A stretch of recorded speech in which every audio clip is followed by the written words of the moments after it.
Maintenant. Une simple seconde.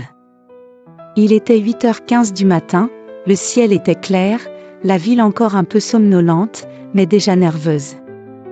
Les voitures s'étiraient sur la route comme un long serpent d'impatience et moi, je roulais sans hâte, dans ce flot tendu qu'on appelle la routine matinale. Devant moi, 2 voitures, 2 conductrices ordinaires, 2 vies pressées.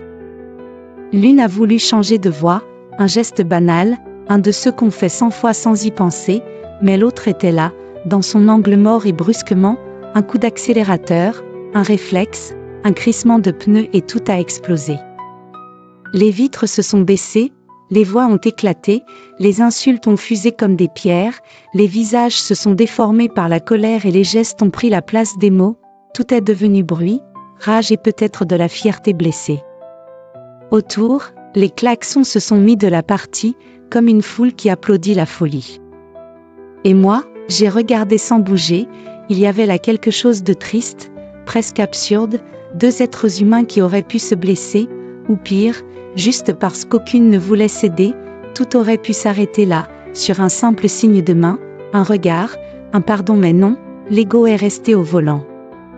J'ai senti une boule dans ma gorge, pas à cause de la colère, mais plutôt de lassitude. Parce qu'au fond, ce n'est jamais la situation qui détruit la paix, c'est la manière dont on la vit. On se bat pour prouver qu'on a raison, alors qu'on pourrait simplement choisir de rester humain.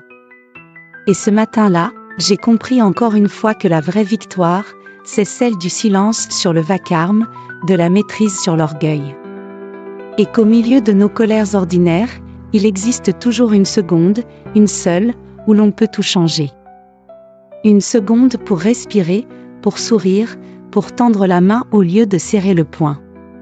Et si cette seconde-là devenait une habitude, le monde aurait peut-être un autre visage. Nadia B.